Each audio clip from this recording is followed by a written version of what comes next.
الحمدللہ والصلاۃ والسلام علی رسول اللہ۔ میرے بردر، اب ہماری بحث ہے موضوع پر، سمجھو اللہ والو۔ جو کذاب راوی تھے ان کی تعداد بھی کافی زیادہ ہے، 1000 کے لگ بھگ ایسے راوی ہیں جو کذاب تھے، یعنی تاریخ اسلام میں ایسے گندے دلے لوگ آئے ہیں کذاب راوی جو جان بوجھ کر حدیث بناتے تھے پھر لوگوں میں عام کرتے تھے، اب اپنی طرف سے ہے نا، جان بوجھ کر جھوٹ بولتے تھے۔ تو اس پر بھی بڑا دراسہ ہونا چاہیے کہ عربوں نے تو بڑے کام کیے۔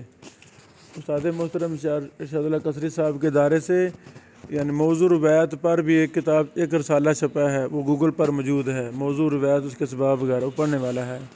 جی شیخان، آپ نے کیا مطالعہ کیا؟ بسم اللہ الرحمن الرحیم۔ بس علی الموضوع، یہ بات ہے موضوع روایت کے بارے میں، یہ چونکہ قبیح اور مردود قسم کی روایت ہے کہ یہ موضوع روایت، اس کا لغتاً اور اصطلاحاً معنی ہم کریں گے اور پھر جو محدثین نے وضاحت کی ہے وہی کریں گے۔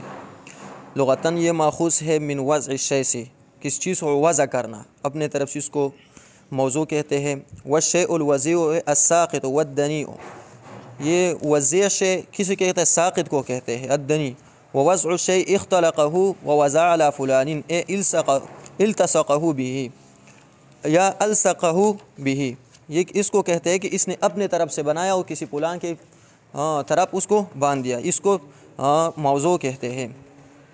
اصطلاحاً اس کو کہتے ہیں هو الکلام المنسوب الی رسول اللہ صلی اللہ علیہ وسلم کذبا وزورا، یہ ایک ایسے کلام کو کہتے ہیں موضوع روایت کہ ایسا کلام ہو کہ منسوب کی گئی ہو رسول اللہ صلی اللہ علیہ وسلم کے طرف کذب اور زور کے طریقے سے، کہ یہ بالکل ابتراء ہو، رسول اللہ صلی اللہ علیہ وسلم سے ثابت نہ ہو۔ فالحدیث الموضوع منحط عن الاعتبار وساقط وملصق بالنبی صلی اللہ علیہ وسلم وليس مما قالہ رسول اللہ صلی اللہ علیہ وسلم، کہ ایسا حدیث ہے موضوع کہ منحط ہے، بن کیا گیا ہے عن الاعتبار، کہ اس کو محدثین نے کوئی اعتبار دیا نہیں ہے رسول اللہ صلی اللہ علیہ وسلم کی حدیث کے بارے میں کہ رسول اللہ ثابت ہے، اور ساقط ہے، مردود ہے، ملصق بالنبی صلی اللہ علیہ وسلم، کہ یہ ملصق کیا گیا ہے۔ ساری اس مفعول صیغے اس لیے لایا جاتا ہے یہاں پر کہ یہ رسول اللہ صلی اللہ علیہ وسلم کی حدیث ہے ہی نہیں ہے، اس وجہ ساری صیغے بھی مفعول کے لایا جاتا ہے۔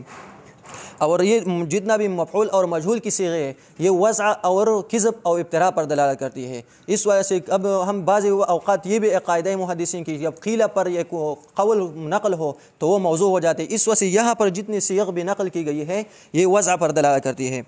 بالنبی ولیس مما قالہ صلی اللہ علیہ وسلم، اب یہ نہیں ہے ان احادیث میں سے جو قال رسول اللہ صلی اللہ علیہ وسلم کا فرمان ہو۔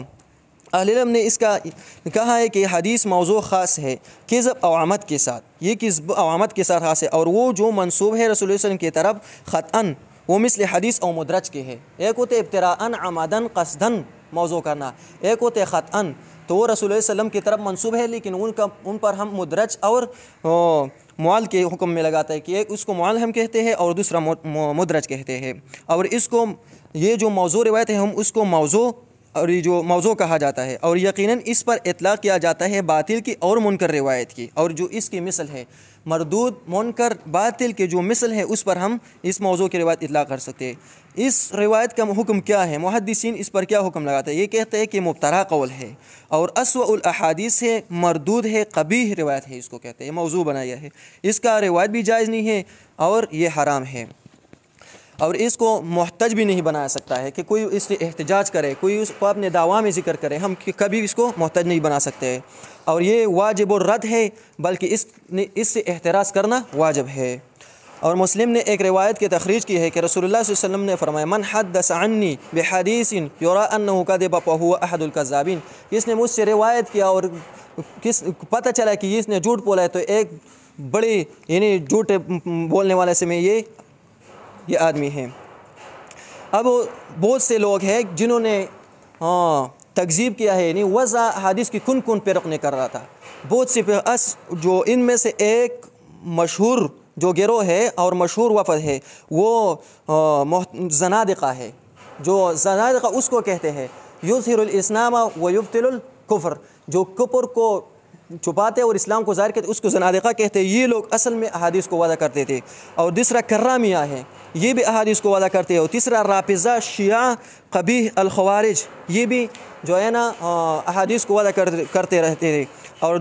اور ایک ہے فرق ضالہ, یہ بھی احادیث کو وضع کرتے ہیں, اس کو محتج بھی بناتے ہیں. اکثر خوارج اور یہ جو روافض لوگ ہیں اسی طرح کرتے ہیں, مشہور زمانہ میں ہے. طرق الوزاعین فی الکذب, وزاعین کا طریقہ کذب میں کیا کیا ہے, تو اس کا میں 2 طریقے سے بیان کرنا چاہتا ہوں. ایک یہ ہے کہ ينشئ الوزاع کلاما من عند نفسه ثم ينسبه الى النبي صلی اللہ علیہ وسلم, کہ وزاع اور جو ناشی ہے یہ ایسے کلام کو بناتا ہے اپنی طرف سے, پھر اس کو رسول اللہ صلی اللہ علیہ وسلم کی طرف منسوب کر دیتے ہیں. اور دوسرا یہ ہے کہ يأخذ الوازع کلام بعض الصحابة او التابعین او الحکماء فينسب الى رسول اللہ صلی اللہ علیہ وسلم, کہ ایک قول کو لیتا ہے بعض صحابہ سے یا تابعین سے یا حکماء سے, تو پھر اس قول کو رسول اللہ صلی اللہ علیہ وسلم کی طرف منسوب کر رہا ہے. تو یہ کیوں منسوب کر رہا ہے؟ لیروج وینال القبول, کہ یہ جو وضع ہے یہ مروج ہو جائے اور قبولیت کی طرف اس کا وصول ہو جائے. تو اس وجہ سے یہ وضع کر رہی اس حدیث کو. وہ الفاظ جو وضع پر دلالت کرتی ہے وہ کیا ہے؟ وہ یہ ہے کہ ایک الفاظ صریح ہے, کذاب, احادیث میں نقل ہے, کذاب, وزاع, دجال, منبع الکذب, اکذب الناس, یزع الحدیث, یخترق الحدیث. یہ الفاظ ہے. الفاظ کنایہ یہ ہے یحدث بالباطل, کہ اباطل کو بیان کر رہا ہے. لہو بلایا, عنده عجائب, ذو عوابد, لہو طامات آفت. اس طرح کے الفاظ کنایاتی وضع پر دلالت کرتی ہیں.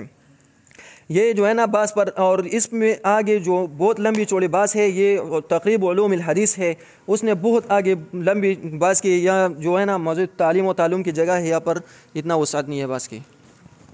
بھائی نے تھوڑا سا اشارہ کیا, یہ موضوع بہت لمبی ہے, بہت وسیع ہے. تو موضوع اس مفعول کا صیغہ ہے وضع سے ہے, اور اس میں لغت میں اس کے بہت سارے معنی ہیں. 3 معنی میں نے نقل کیے, اسقاط الشیء, الالصاق, المختلق یعنی المفترى, اور اس کو بہت سارے ناموں سے پکارا جاتا ہے. ابن عثیمین نے شرح نزہۃ النظر میں بھی لکھا ہے, اور ہمارے استاذ محترم شیخ عبد المنتقم اللہ اس کو سلامت رکھی, اس نے بھی ہمیں بیقونیہ کی شرح میں وہ بتائی تھی کہ اس کو موضوع بھی کہا جاتا ہے, اس کو مختلق بھی کہا جاتا ہے, اس کو مصنوع بھی کہا جاتا ہے, اس کو مفترا بھی کہا جاتا ہے. 4 نام ہے. یہ لکھا گیا ہے صفحہ 191 تقریب مصطلح الحدیث الجربوعی کی. اصطلاحاً اس نے تھوڑے سی تعریف کی, تو میں 3-4 تعریفیں پیش کرتا ہوں. اصطلاحاً هو الكلام المنسوب الى رسول اللہ صلی اللہ علیہ وسلم كاذبا وزورا. تقریب علوم الحدیث نے لکھا ہے, یہ تعریف میرے بھائی نے بھی پیش کی. ابن صلاح نے لکھا ہے وهو المختلق المصنوع, حافظ عراقی سے نقل کیا ہے. اور تیسری تعریف الكذب المختلق المصنوع. فتح المغیث کے نام سے 3 کتابیں ہیں, ایک عراقی کا ہے, ایک سخاوی کا ہے, اور ایک اور کتاب ہے جس میں فتح القادر المغیث. یہ کس کا ہے؟ یہ بیقونیہ کے مصنف شیخ طہا کا ہے. تو جاتے ہیں اسباب وجہ تسمیہ کی, کہ موضوع کو موضوع کیوں ہو جاتا ہے. موضوع کو موضوع اس لیے کہا جاتا ہے کہ ترکہ المحدثون, محدثون نے اس کو پھینکا ہے. اور دوسری وجہ سے بھی کہا جائے کہ وضعہ علی الرسول, وضعین نے اس کو رسول اللہ صلی اللہ علیہ وسلم پر باندھا ہے. اس کا حکم کیا ہے؟ یہ ضعیف حدیث کے سر پر آتا ہے. سب سے پہلے ضعیف حدیث میں موضوع کا حکم ہے. اسباب کی جانب آتے ہیں, اور اس میں بہت کچھ تصانیف کے نام لیتے ہیں. ایک علماء نے اس لیے اہتمام کیا ہے کہ اس حدیث کی وعید کی وجہ سے کہ من کذب علی متعمدا فلیتبوأ مقعدہ من النار, اس حدیث کی وعید کی وجہ سے علماء نے اس کا اہتمام کیا ہے. ایک کتاب سیوطی نے لکھا ہے الآل المصنوعہ فی الاحادیث الموضوعہ. اس کے علاوہ الفوائد المجموعہ فی الاحادیث الموضوعہ شوکانی کا ہے, اور دوسرا الموضوعات کے ابن جوزی کا. لیکن ابن جوزی جو ہے علماء کہتے ہیں کہ اس باب میں متساہل ہے, اور عام یہ مشہور ہے کیونکہ اس نے آیت الکرسی کا جو صحیح حدیث ہے مسلم میں کہ لم تمنعہ من دخول الجنت الا ان یموت, اس حدیث کو اس نے موضوعات میں نقل کیا ہے, حالانکہ یہ صحیح حدیث ہے. اور بعض علماء کہتے ہیں کہ لا تغتر بموضوعات ابن الجوزی, ابن جوزی کے موضوعات پر دھوکہ نہ ہو. ولا بتصحیح الحاکم, تصحیح کی یعنی حاکم کی تصحیح پر بھی مطلب دھوکہ میں نہ ہو. ولا باجماع ابن المنذر, اور اجماع کی نم سے جو کتاب لکھا ہے ابن منذر نے اس کے بعد میں بھی تو یہ نہ کہنا کہ یہ صحیح ہوگا. آ جاتے ہیں اسباب کی. اس کے بہت سارے اسباب ہیں. ایک ہے التعصب المذہبی, تعصب مذہبی ایسا چیز ہے جس نے بہت سارے موضوعات حدیث کو جنم دیا ہے. اس میں سے میں بعض کی طرف اشارہ کرتا ہوں. ایک حدیث الموضوعات میں ابن جوزی نے نقل کی ہے جلد 2 صفحہ 48 پر کہ مذہب کی تائید کے لیے لوگوں نے کیا کیا ہے. ایک حدیث نقل کیا ہے سیکون فی امتی رجل لہو ابو حنیفہ ہوا سراج امتی الموضوعات. ایک اور کس نے الموضوعات نے ایک اور نقل کیا ہے جلد 2 صفحہ 97 پر من رفع یدیہ فی الصلاۃ فلا صلاۃ لہ. کیا عجیب بات موضوع. اللہ ہمیں نجات دے اس قسم کی چیزوں سے. ایک اور حدیث بھی بنایا ہے احناف نے امام شافعی کے ذم میں کہ اس امت میں ایک شخص پیدا ہوگا اسمہ محمد بن ادریس وہو اضر علی امتی من ابلیس العیاذ باللہ. ابلیس سے بھی بدتر ہوگا. یہ کیسا مذہب ہے؟ اس طرح کے باتوں کو جنم کیا ہے. دوسرا شیخ الاسلام کہتے ہیں کہ جھوٹ کی باب میں سب سے پہلا نمبر روافظ کا آتا ہے. روافظ کا یہ عقیدہ ہے اگر کوئی جھوٹ نہیں بولتا تو رفیضی بن نہیں سکتا. لا دین لمن لا تقیۃ له. تقیہ کیا ہے؟ جھوٹ پر مبنی چیز ہے. اس کے علاوہ علی کے مدح پر جو بھی احادیث ہے بہت ساری اور بنو امیہ ابو بکر عمر کے ذم میں اس کو بھی شیعہ نے اپنی طرف سے بنایا ہے. تو یہ تعصب مذہبی ایک وجہ ہو گیا. دوسرا قومی اور لسانی بنیاد پر بھی ہوتا ہے جیسا کہ عرب نے کی ہے. عرب نے کیا ہے ابغض الکلام الی اللہ الفارسیہ وکلام اہل الجنت العربیہ. تقریب میں لکھا ہے کہ اللہ کے ہاتھ سب سے مبغوض زبان جو ہے پارسی ہے اور عربی ہے. لیکن پارسیوں نے مزاحمت کر کے اس حدیث کو الٹا کیا ہے کہ جب اللہ غصہ ہوتا ہے تو وہی جو ہے عربی میں بیچتا ہے اور جب اللہ تعالیٰ خوش ہوتا ہے تو وہی عربی میں پارسی میں بیچتا ہے. اس کے علاوہ بہت سارے لوگوں نے یہ حدیثیں بنائے ہیں جیسا کہ ایک شخص ہے اس امت میں بہت مشہور تو نہیں ہے لیکن مشہور ہونا چاہیے تاکہ اس کی حدیث کو جان سکے. نوح ابن ابی مریم اس نے 4000 حدیث بنائے تھے اپنے طرف سے اور یہ کہتے تھے کہ میں نے یہ حدیث ہے. اس نے پھر توبہ کیا تھا اور یہ کہتے تھے کہ میں نے یہ حدیث اس لیے بنائی تھی کہ لوگ امام ابو حنیفہ رحمہ اللہ کے پیچھے چلتی تھی. اس کو فقہ کو صرف مصدر بنایا تھا اور دوسرے لوگ جو ہے محمد بن اسحاق کی سیرت کے پیچھے چلی تھی. تو میں نے اس کام اس لیے کیا قرآن کی فضائل میں 4000 موضوعی روایتیں اس لیے بنایا تاکہ قرآن کی طرف لوگ جائے. تو میں نے بعض کی طرف اشارہ کیا لیکن یہ حدیث جب کوئی بیان کرے گا تو کیا کہے گا؟ یہ بھی صحیح تمریز بنائے گا بتائیں گا. اس طرح نہیں کہیں گا کہ اس طرح روایت میں آتا ہے یعنی مجہول صیغے سے کہیں گا تاکہ رسول اللہ صلی اللہ علیہ وسلم کو جھوٹ کا نسبت نہ ہو سکو. اور اس کے علاوہ ایک اور بات جو بہت غلط مشہور کی ہے اس کو موضوعی کہتے ہیں خاص کر ہمارے پٹھان. یہ موضوعی نہیں ہے. حالانکہ یہ قاعدہ ہے کہ لا مناقشۃ فی الاصطلاح. اصطلاح میں کسی کے ساتھ جھگڑا نہیں ہے لیکن یہ اصطلاح نہیں سے ہوتا. صحیح اصطلاح ہے موضوع ہے. ایک لوگ ہے جو کہ ابتراء نہیں کرتا موضوع روایت نہیں بنتا اوہ حدیث سے. اللہ اس راستے پر ہمیں چلنے کی توفیق دے. اور کوئی فائدہ موضوع روایت پر؟ جی شیخ. بسم اللہ الرحمن الرحیم. علامات یعنی حدیث موضوع کس طرح جانے گا؟ اس میں تقریب علوم الحدیث میں 5 طرق بیان کی ہیں. اس میں یہ ہے النظر فی السند. یہ ہے جب نظر میں سند میں نظر کرو گی پھر تجھے معلوم ہوگا کہ یہ موضوعی ہے یا صحیح ہے. دوسرا متن میں نظر کرنا. تیسرا اقرار الواضح جب واضح خود بخود اقرار کرے کہ میں نے اس حدیث کو وضع کیا ہے. چوتھا الاستدلال بمعرفت تاریخ وفات شیخ. استدلال کرنا تاریخ وفات شیخ کی تاریخ پر اور اس کی ولادت پر. اور پانچواں یہ ہے وجود قرینۃ فی الراوی. جب قاری یا مروی میں یہ قرینہ موجود ہو اس کی وجہ سے اس کو موضوع کہا جائے. یہ 5 تقریب علوم الحدیث میں یہ حدیث کی معرفت کے لیے ذکر کی ہیں. اور اس کے ساتھ یہ علامات وضع میں سے ومنها ما يوجد من حال المروي كان يكون مناقضا لنص القرآن او السنة المتواترة او الاجماع القطعی. جو روایت قرآن کریم کے نص کے مخالف ہو تو یہ بھی وضع کی علامت ہے.